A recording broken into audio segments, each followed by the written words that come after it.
Tipe-tipe. Kurang I. Ya. Assalamualaikum warahmatullahi wabarakatuh. Yang kita hormati dosen pembimbing mata kuliah pengantar sistem informasi, Bapak Tri Suratno. Dan pertama-tama marilah kita panjatkan puji syukur kepada Allah Subhanahu wa taala karena telah memberikan rahmat, kesehatan dan keselamatan. Adapun topik yang akan kami bahas adalah telekomunikasi dan jaringan. Sebelumnya izinkan kami memperkenalkan diri terlebih dahulu. Yang pertama itu ada Arif Rahmat Mujasam dengan NIM F1E1 2110105, Katrin Apriayu F1E1 21106, dan saya sendiri Muhammad Rian Saputra F1E1 21075.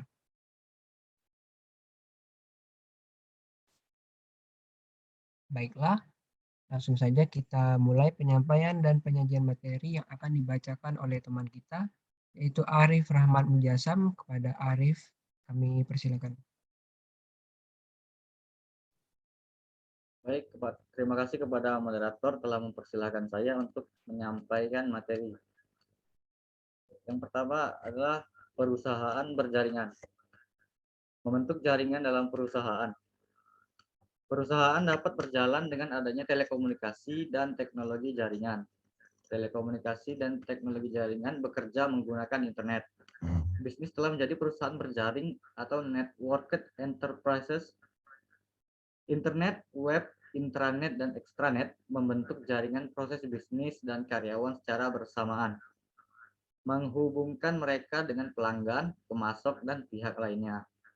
Dengan begini, perusahaan dan kelompok kerja mengelola sumber dan dana operasional bisnis secara efektif dan kreatif. Lalu, studi kasus Kelanes Chemicals dan perusahaan lain. Kasus ini menguji aplikasi bisnis teknologi nirkabel pada berbagai industri.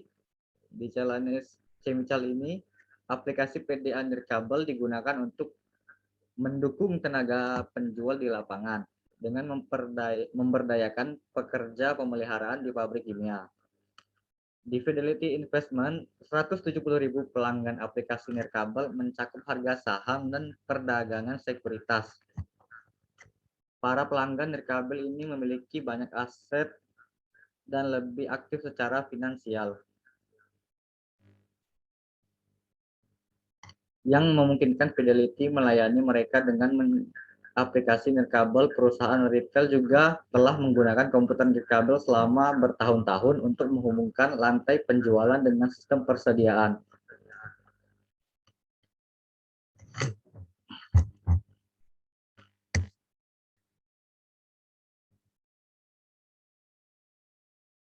Lalu tren dalam komunikasi. Telekomunikasi adalah penyampaian, pengiriman, atau penerimaan dari setiap informasi dalam bentuk tanda-tanda, isyarat, tulisan, gambar, suara, dan bunyi melalui jaringan berbasis komputer. Perlu kita ketahui beberapa tren yang dapat membantu para profesional dan manajer bisnis dalam meningkatkan alternatif keputusan,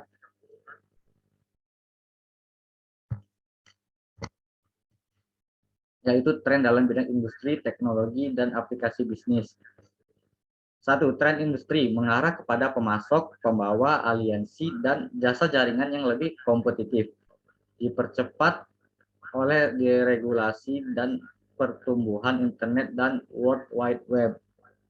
2. Tren teknologi mengarah kepada penggunaan yang lebih intensif, cari internet, optik serat digital, dan teknologi nirkabel untuk menciptakan kerja internet lokal dan global yang berkecepatan tinggi untuk suara, data, gambar, audio, dan video. 3. Tren aplikasi bisnis mengarah kepada penyebaran penggunaan internet, intranet perusahaan, dan ekstranet antar perusahaan untuk mendukung perdagangan dan bisnis secara elektronik, kerjasama perusahaan, dan keuntungan strategis di pasar lokal dan global.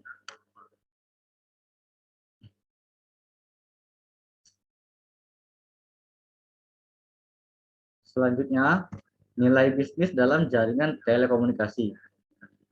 Nilai bisnis yang dapat diperoleh menggunakan tren telekomunikasi yaitu dapat mengurangi biaya, mendukung e-commerce, mempersingkat waktu pemrosesan bisnis, memperbaiki kerjasama kelompok, mengembangkan proses operasional online, mengunci pelanggan dan pemasok, serta mengembangkan jasa dan produk baru. Sebagai contoh ialah penjual yang melakukan perjalanan dan mereka yang berada di kantor. Penjual regional dapat menggunakan internet, extranet dan jaringan lain untuk mengirimkan pesanan pelanggan dari laptop, sehingga mengatasi halangan geografis. Revolusi internet. Internet yang terus berkembang berevolusi menjadi jalan tol informasi global, yang dimana sekarang merupakan jaringan terbesar dan terpenting dari jaringan saat ini.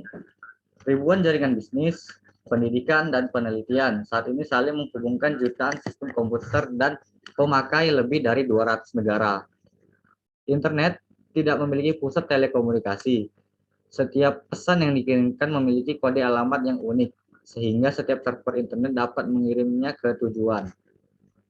Lalu, penggunaan bisnis dari internet. Perusahaan menggunakan teknologi internet salah satunya untuk pemasaran, penjualan, dan aplikasi manajemen hubungan pelanggan. Setiap perusahaan mempunyai strategi bisnis yang didukung dengan bisnis utama dari internet, yaitu kerjasama antara mitra bisnis, pelanggan, dan pemasok, serta e-commerce itu sendiri. Baiklah, demikian dari saya kembalikan ke moderator. Baiklah, terima kasih untuk Arif. Selanjutnya, pemateri selanjutnya akan kita berikan kepada Katrin Apriayu. Kepada Katrin, kami persilakan. Baiklah, terima kasih Ryan. Saya akan melanjutkan materinya tentang nilai bisnis dari internet. Perusahaan yang membangun bisnis dari internet melalui situs web e-bisnis dan e-commerce dapat memperoleh beberapa nilai atau keuntungan dalam berbisnis, yaitu menghasilkan pendapatan baru dari penjualan online, penghematan biaya yang substansial, serta mengembangkan produk baru berbasis informasi yang dapat diakses di web. Yang kedua, peran intranet. Intranet merupakan jaringan internal perusahaan yang dibangun menggunakan teknologi internet. Diakses dengan keamanan seperti password, enkripsi, dan firewall. Sebagai contoh, menggunakan fitur groupware untuk memperbaiki kerjasama proyek dan tim dengan layanan. Yang ketiga, peran extranet. Extranet merupakan hubungan jaringan yang menggunakan teknologi internet untuk saling menghubungkan intranet suatu bisnis dengan intranet pelanggan, pemasok, dan mitra bisnis lain. Extranet bebas menggunakan internet tanpa pengaman, namun menerapkan enkripsi untuk data yang sensitif dan sistem firewall untuk memberikan keamanan yang memadai. Extranet memfasilitasi pengembangan produk, pemasaran, dan proses berfokus pada pelanggan secara interaktif dan online, menghasilkan produk yang dirancang menjadi lebih baik dan dipasarkan dengan lebih cepat.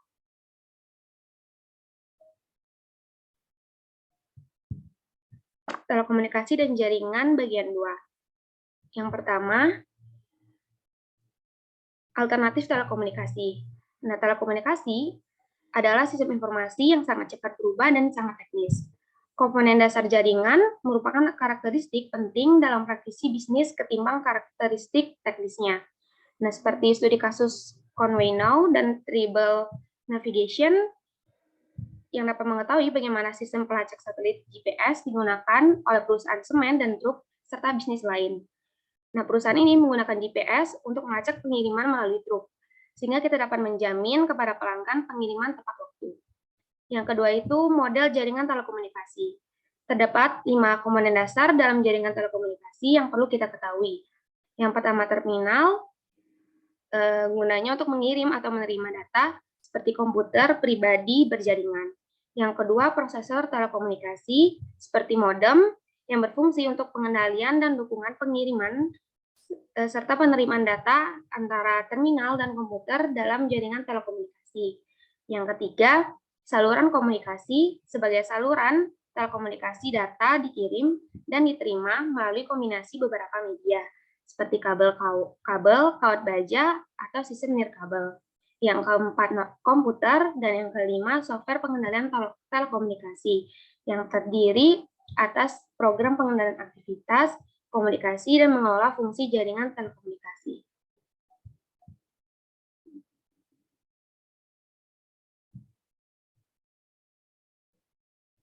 Selanjutnya, media telekomunikasi. Nah, saluran telekomunikasi menggunakan berbagai media telekomunikasi, mencakup kabel berpasangan, kabel sudut ganda, kabel salat optik yang menyambung secara fisik. Yang pertama, kabel berpasangan. Nah, kabel tembaga yang dipilih berpasangan merupakan media telekomunikasi yang paling banyak digunakan dan terbaik di seluruh dunia. Kecepatannya berkisar antara 2 juta sampai 100 juta byte per detik. Yang kedua, kabel koaksial, kabel aluminium atau tembaga yang kuat dibungkus pembatas insulator dan pelindung. Merupakan di atas dari berpasangan. Dapat digunakan di bawah tanah dan dasar samudra dengan kisaran kecepatan 200 juta sampai 500 juta byte per detik. Yang ketiga, kabel serat optik. Terdiri dari satu atau beberapa kawat pijar yang dibungkus pelindung. Kabel ini jauh lebih baik dari kabel berpasangan dan koaksial. Tidak berpengaruh oleh dan tidak menghasilkan radiasi elektromagnetik. Kecepatan berkisar antara triliunan byte atau detik.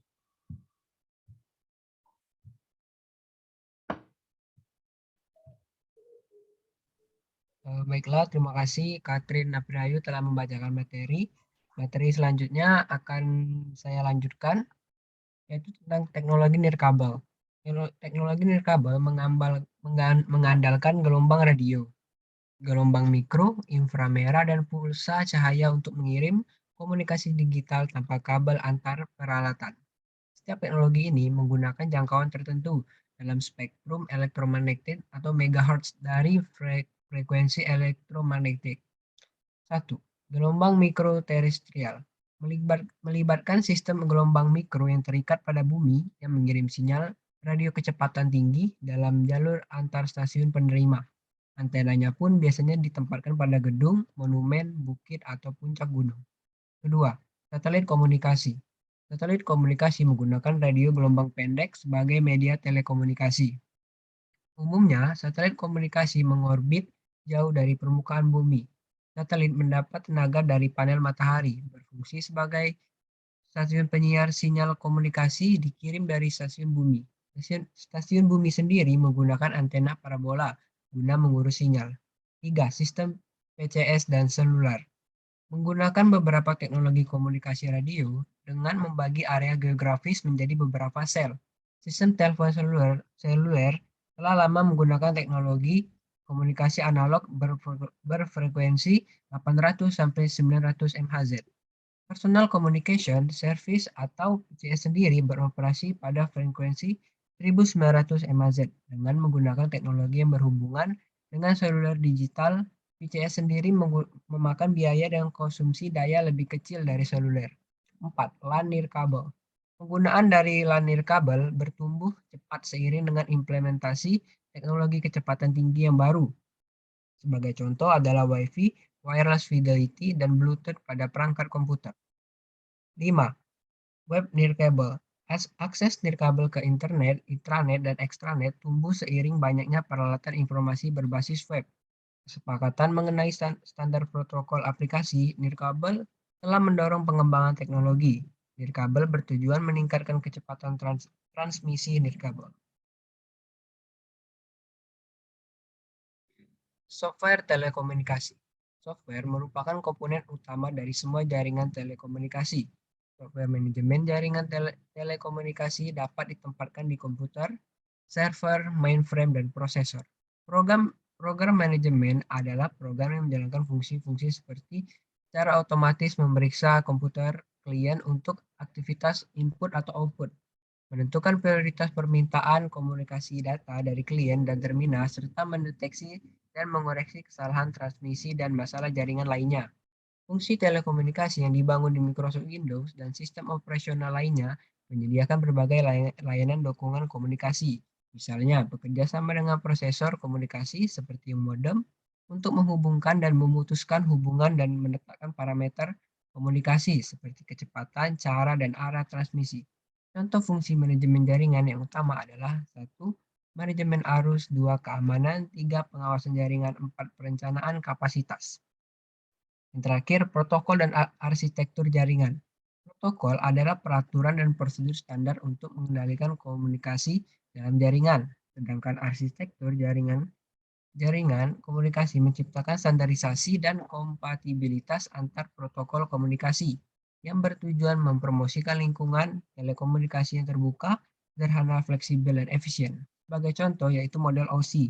Sebagai standar arsitektur jaringan, TCP/IP atau IP internet sebagai paket protokol atau sistem protokol telekomunikasi alternatif bandwidth yang merupakan jangkauan frekuensi saluran telekomunikasi yang menentukan tingkat transmisi maksimum jaringan, dan alternatif switching sebagai jasa telepon reguler yang mengandalkan switching circuit yang membentuk koneksi antara pengirim dan penerima. Baiklah, demikian tadi presentasi kelompok kami. Saya sebagai moderator dan saya yang mewakilkan anggota kelompok saya meminta maaf atas kekurangan dan salah katanya, dan terima kasih atas perhatiannya. Wassalamualaikum warahmatullahi wabarakatuh.